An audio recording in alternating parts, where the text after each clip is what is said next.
So, as opposed to my supervisor, I'm mostly on the scientific side, still doing a lot of research, which gives me a lot of flexibility beyond the clinical duties. And I have, sadly, no interests, no honoraria, no nothing, for which I'm very sad. I hope to own some stocks sometime, but he doesn't listen. So I'm completely, sadly, independent in this means. So, and I also have to tell you one more thing, that Professor SZÁSZ, the founder of the company, has the same last name, but we are not related. So I was just adopted by the Oncotherm family.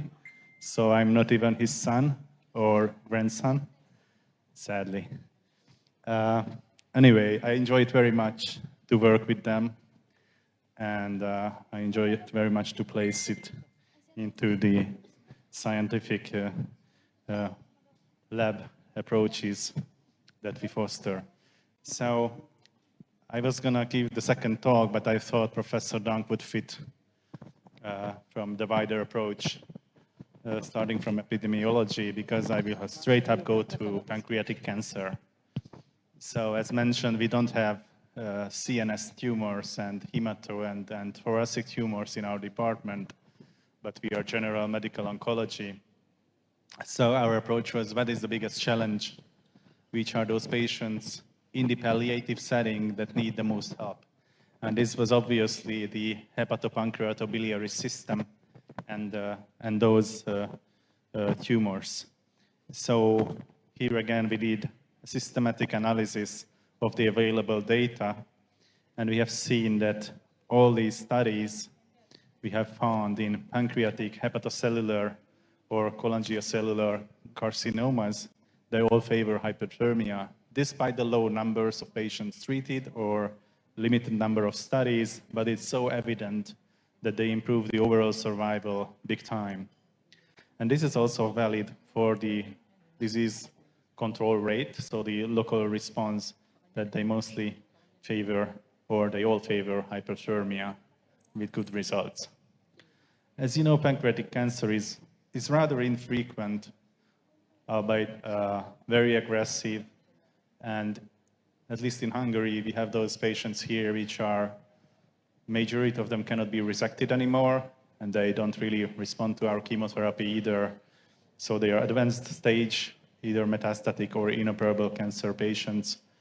And really the 5-year survival is dismal, or we cannot even talk about them. In our studies at the Cancer Center, therefore, we have conducted a few studies. These were mostly single-arm or case control studies retrospectively, which are affecting those tumor types we have actually in our practice.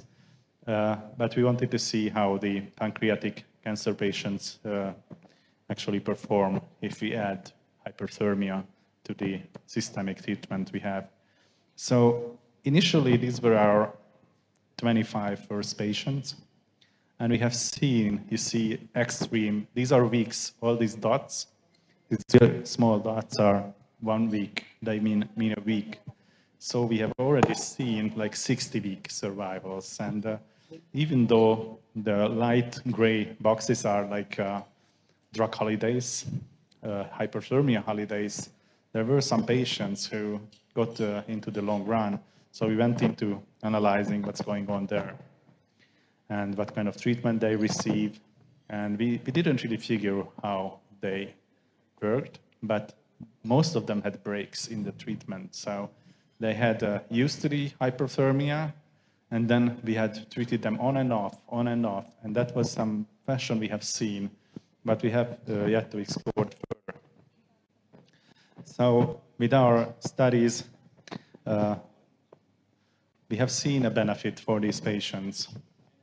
And there was only a trend in these case control. So these were same age, gender, and treatment by chemotherapy.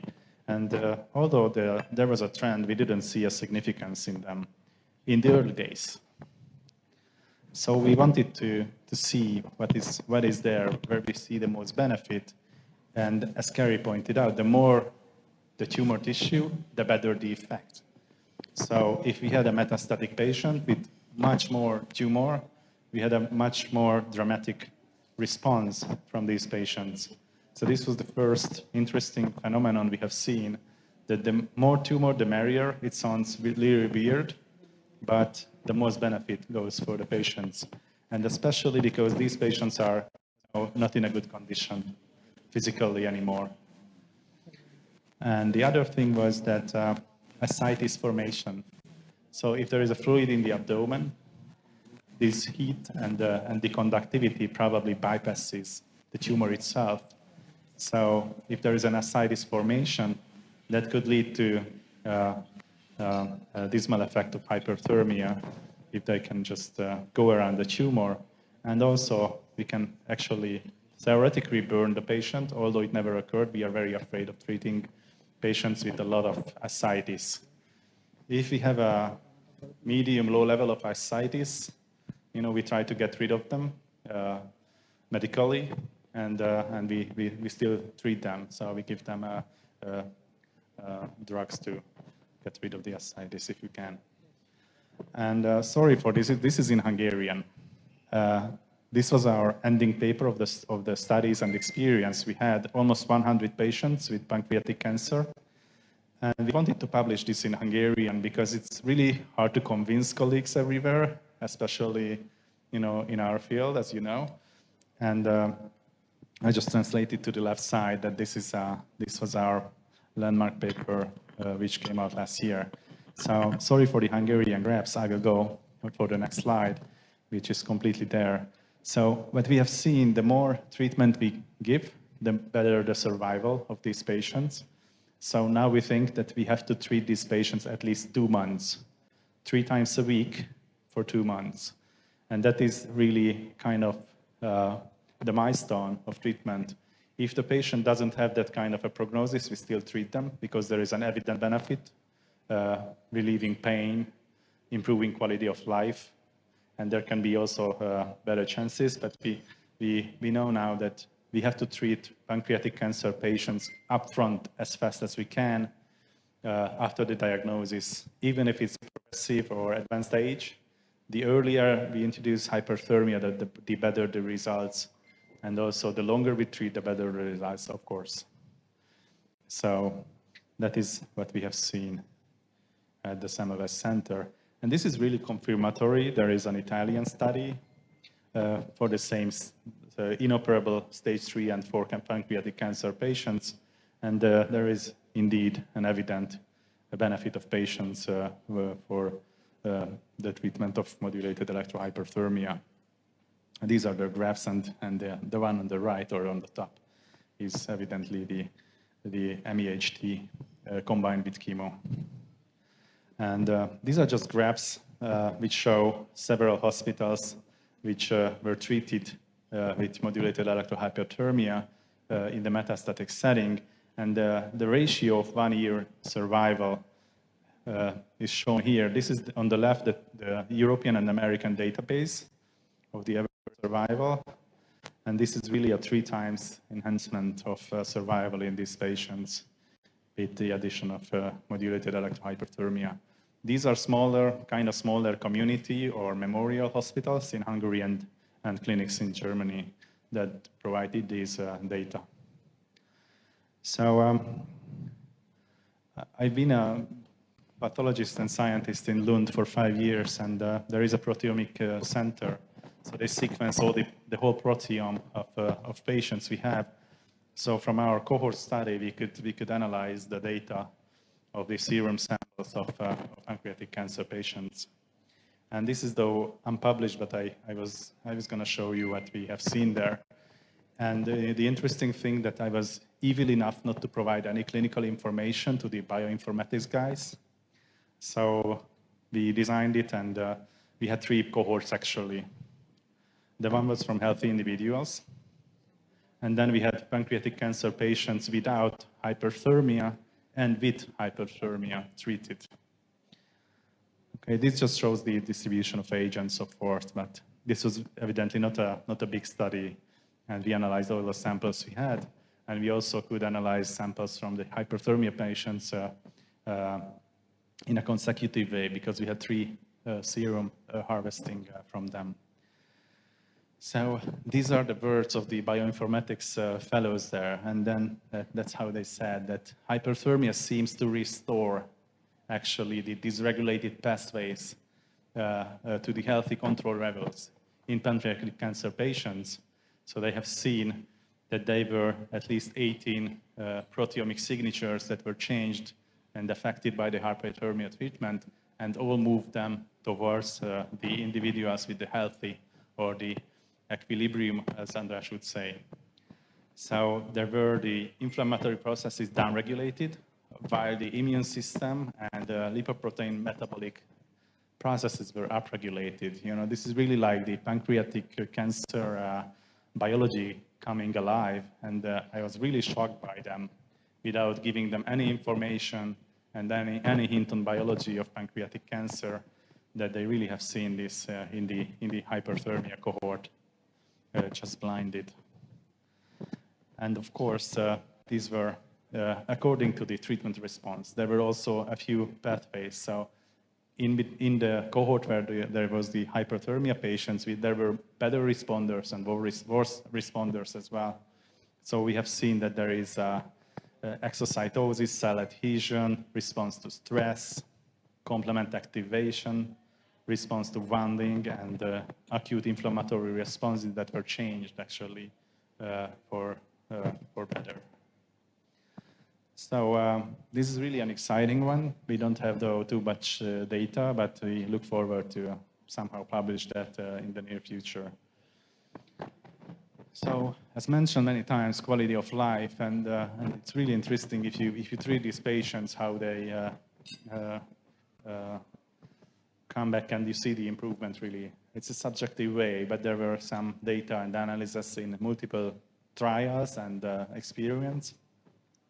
So there is really a significant improvement in these patients. We also gave them audited and accredited quality of life questionnaires. We actually put the sampling to PET-CT scanning dates. So we have a lot of data which we will merge in the near future. But there is actually, for high mortality cancers, a lot of benefit for the patients.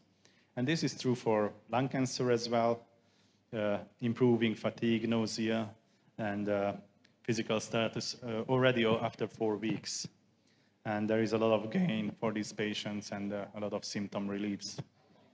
There was a study, I think, from China with the peritoneal carcinomatosis, and they actually concluded that the functions and the symptoms are much better with this treatment. And this also is superior to intraperitoneal chemo infusion, improving the overall survival of these patients. So it seems that there is a good combination with other therapies, as mentioned. Our hopefully next study in the neoadjuvant setting is the rectal tumor as combined with the radiation. And there is already some data from the Korean that they actually decreased the level of irradiation, so the dose they decreased, and they get with hyperthermia the same level of response from the patients. We want to do the opposite way. We don't want to decrease the irradiation, but we want to give hyperthermia so that we can cure more patients eventually.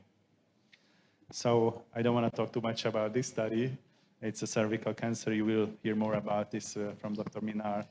But there is a huge impact on patients' lives and benefit in her study as well.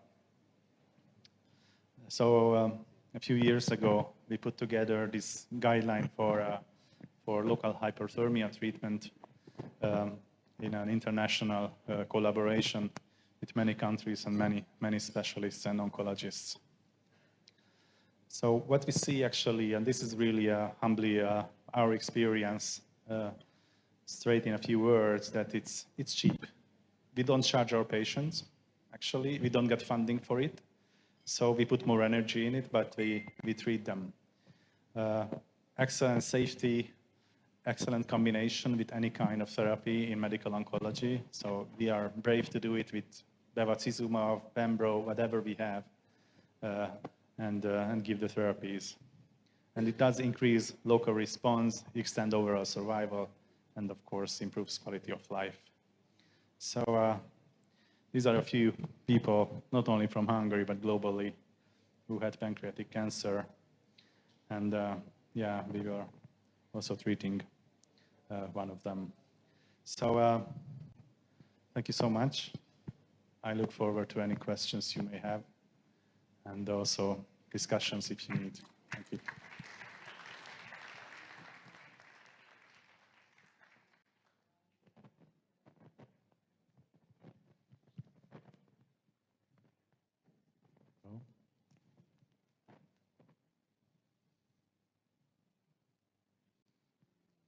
No coffee break now. Doctor, is there any cellular evidence, as you are a pathologist, I know, to show that the normal cells, because you said that Oncotherm does not have, has good effects in terms of killing the cancer cells, but with no side effect on the normal cells. Do we have evidence on that the peripheral tissues are not, or cells are not affected? Yeah, actually we have a few studies in animal models as well. We have never seen any necrosis, burn, or any affection in the normal cells. And we had a few patients with resected tumors as well. Some were debulking surgeries, so not much of the normal tissue was around, but we never recalled any damage there. In the clinical practice, what we have seen is sometimes like a sunburn on the skin. If the patients are sweating, you know that the conductivity gets crazy there, so then we can burn patients. We had one patient who didn't tell it's burning, and he was like so you know strict, and he didn't dare to tell because he thought that he then gets excluded from the study, so he had a second-degree burn. But other than a bit of fat necrosis or sunburns, we never see any problem. Going back to the cells and cellular levels, it's very interesting. In the animal models as well, with working immune system, you get the infiltration of the lymphocytes around the tumor and also in the tumor. There was one tumor removed, I think it's Professor Datta's result, and it's a sarcoma actually, that it was the upper arm sarcoma, and the patient got irradiation to the whole sarcoma, but hyperthermia he could only get to 1/2 of the tumor. And when they resected histologically, it was completely different. So the hyperthermia treated tumor area had more natural killers and also T lymphocytes in it, infiltration. And while the other one had a much lower level of tumor infiltrating lymphocytes and these cells. So we don't see any damage in the normal tissue at all. Okay, can I have a follow-up question? Yeah. We have the first machine in Las Piñas in our hospital, and we tried it already with a patient with rectal cancer with metastasis to the liver and to the lungs. The question is, there was a patient who just walked in and he was asking me, a breast cancer with an open wound.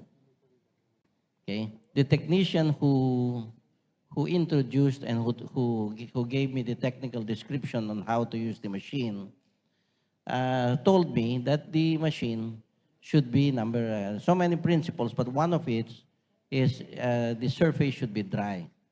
Yeah. Now, if the surface is not dry, therefore, such as in cacheating or skin lesions or in tumors with skin lesions or with external signs of injury, just as in breast cancer, how do you manage these cases then using the technology? Yeah. So you can, you know, I try to start from a little bit of distance, and maybe my colleagues also have some experience. So if you like to combine the treatment with classic therapies, first of all.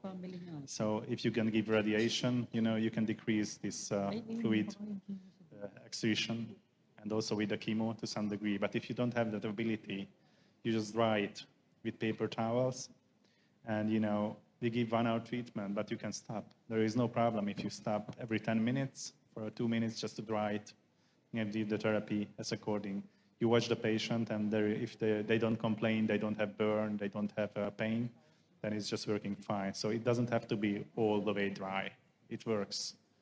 It works if you just take care and take up all the fluids from time to time during the treatment as well. So that could work. There is no problem with that. Yeah. Okay, thank you very much. The other one is if you have a tumor, with multiple metastases, that's another question, whether you wait for the abscopal effect or you treat multiple locations.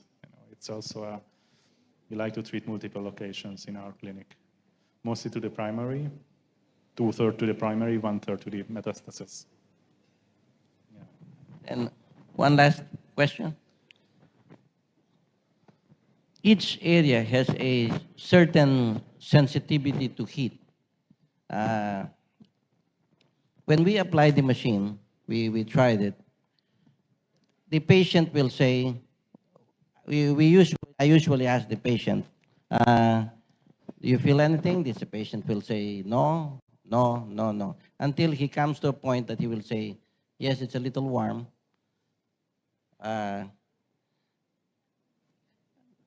The question will be, is there a certain protocol as to what power, because the unit of measurement there is power. What power should I put on each particular case? Okay, of course, I am inviting all the medical oncos and rad oncos and all the specialists to come and visit to see the machine in Las Piñas. So we placed it there so that it can be seen, so that when we ask questions to the specialist here, we like to know what we are talking about there. And we ask all the doctors when they came to collaborate.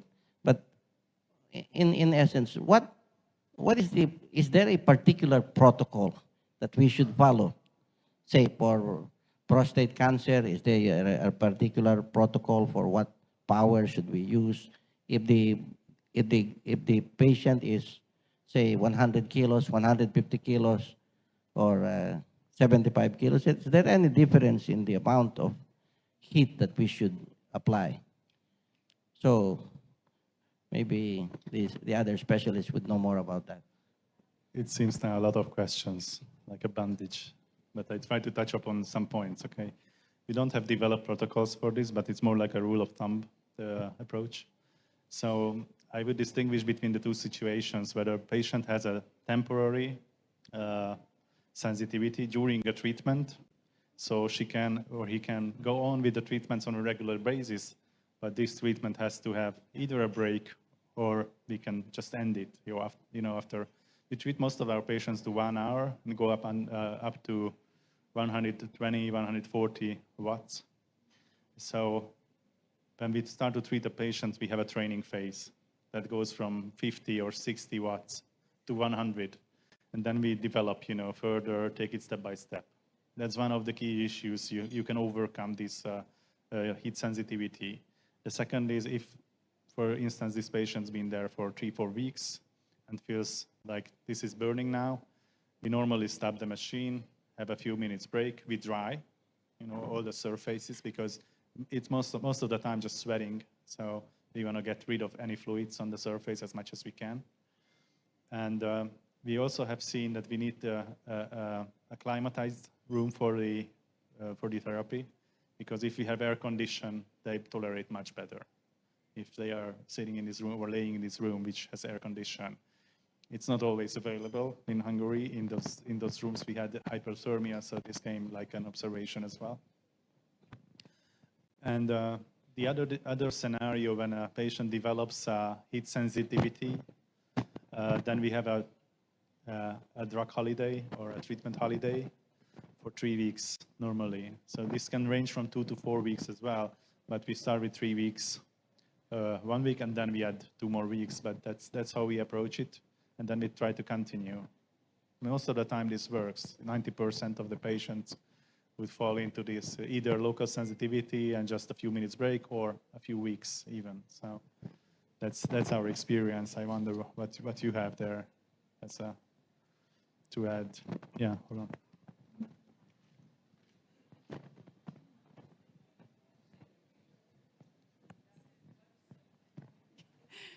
Yeah, now it's working. Yeah, so I use a trick that I discovered that can help with that. When you treat the patient, really doesn't matter if he is in supine position or prone position, because the waves are going to go through the patient. So I think the most sensitive area is the belly and also the breast. But when they are very sensitive to the heat, if you put the patient in prone position, they tolerate the treatment much better. And I have patients with fat necrosis, which have pain because of the fat necrosis. But if you change to prone position, which is more uncomfortable for the patient, but they don't have that sensation. I wonder why, and my explanation is that it may be that the electrode under the body is bigger, so maybe the waves go through the patient from more points, and maybe that is the reason why they tolerate better the treatment. But for us, it works very, very well, changing the position for a while, for some weeks, for some treatments. Usually we use a supine position, and usually our patients are stage 4 with liver metastasis. So usually we treat both the liver and the pancreas at the same time. Because the treatment is selective over malignant cells, so basically we put in anatomical position where the pancreas should be, and the electrode is big. So you cover all the liver, the pancreas, all the anatomical area, because finally the treatment is going to be working only in malignant cells, because it's selective. I see, yes, correct. Sorry, I missed that. You're right. All right. In your opinion or in your experience, what is the best type of cancer for monotherapy with this particular procedure? I have tried in different type of cancers, because usually we combine the treatment whenever we can, but we have patients who are not candidates to chemotherapy, immunotherapy, and microcytic lung cancer has impressive response. I will show you later one case. Yeah, brain cancer also have impressive response. Also GBM, glioblastomas, which are very aggressive. And I have treated also rectal cancer in monotherapy with very good response. I agree that it's very important the number of treatments, because, for example, in glioblastoma, we have patients without relapse 3 or 4 years later, but we have been treating twice a week forever. Twice a week, 60 minutes forever, but no relapse on GBM, glioblastoma, which you know is very aggressive. And it's more or less the same in lung cancer. We have a small cell lung cancer, but also non-small cell lung cancer with good response in monotherapy. Your facility is in Spain? Yes. Okay. Yes. You accept international patients? Yes. We have international patients. Yeah, I work in the private practice in 2 clinics, which I open. I will tell you later my story. And also in a public hospital, which has this technology also. What part of Spain? In Madrid, Bilbao, and Santander in the north of Spain. Thank you. So you are invited to come whenever you want. Thank you. probably as a pathologist, maybe the next level of trials would be squamous cell carcinomas. They have a prone lymphocytic infiltration around and inside.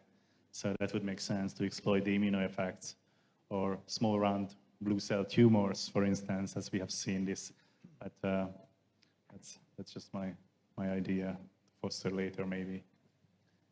I just wanted to add to your very important question, so it's very relevant. So do we have concepts for prostate cancer, for instance, regarding the dose? And the answer is yes. There are recommendations for certain cancer entities, and it usually is based then on the power that you apply, and it's usually connected to what we call a heating up procedure. So you usually start in the first session with a lower dose, and then according to the patient's perceivement and tolerability, increase this as much as possible. And that can be looked up. That can be looked up also for positive randomized trials, that you say, okay, when you use 130 watt for cervical cancer, it appears to have a good effect. And we are working also on future maybe additional treatment planning to have a dose effect actually relationship that we have in radiation. So, my point is that there are recommendations for different cancer entity types that you can look up with respect to the power that you should use for the treatment.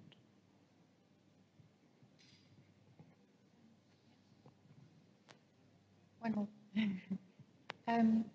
Just in terms of the type of tumors for monotherapy, usually because we're promoting an immune response, the immunogenic tumors respond very well to monotherapy. So your immunogenic type tumors respond very well to your immunogenic type tumors. Yes, so for example, renal cell carcinoma or your melanomas, those that have a very strong tumor immunity or immunogenicity, sorry. Yeah, as a monotherapy, they respond well. I mean, a lot of them do, but they respond particularly well.